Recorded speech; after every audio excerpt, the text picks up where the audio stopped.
chaguchut lum ko kamal we ko kamal tel longa chagucho jel garamam mam tel kwanga tel piu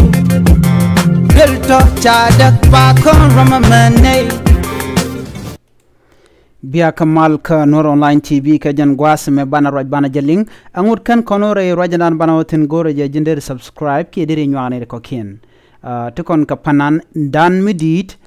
mi bengar bi ngar re weshka Australia en panandan diden bengar weshka Australia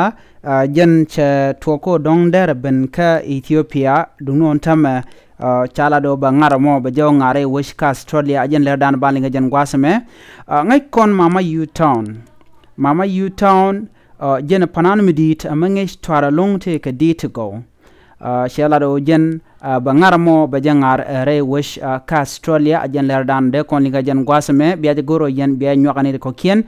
ko de kon ngajo sengandien ba ngarna mo ba jangar ka je re wishen wini ka Australia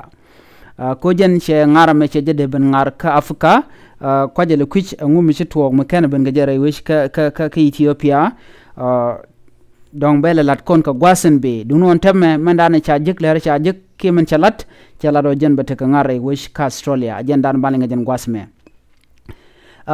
chala den wo bima ma yuton min yoka ka shodi nyakong de kon chol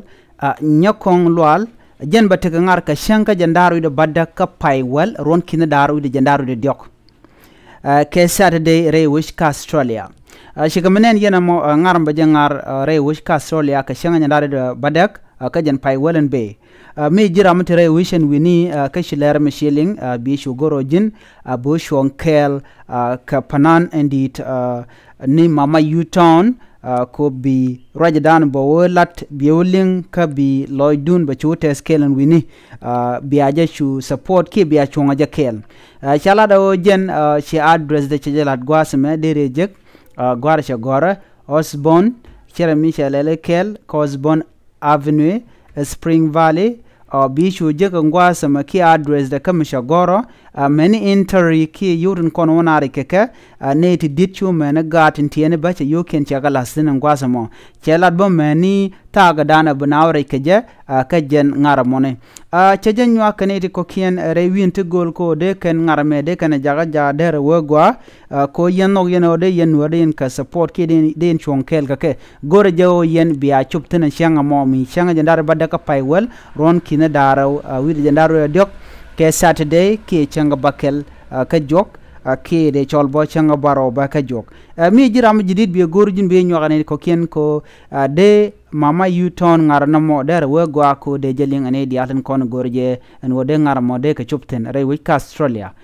mitte ka ngar ba ngar ka Afrika be jele lat kon ka shenga dana she je ka je ke jen gwa se me gorje lungo jinderi roje me der je nyogane ko ken ko der chup we mondo dien kegane de ko kenen kono kan raje makanaling ko de raje me der shub gasde mama U-town ba tega ngar ka jen shenga dana chanaling kondial bi cho nyuaga no kanide ko ken men der laslet ka jen gwasa me o jindiri godir subscribe ki deri channel mo deri nyuak ka rodo kel kene ko ken ko der letten kono non ka yaka tongne nas der ka chwa jege gwa mi jiram jidit bichu subscribe ki bi nyuane ko ken biate kamal ajen gwal dande le rander chokten name bye bye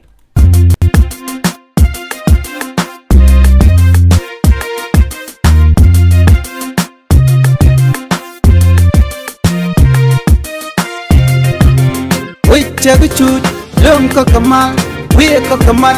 tel longa chagucho jel garamam mam tel kwanga tel piu bel to chadak pa kon ramamane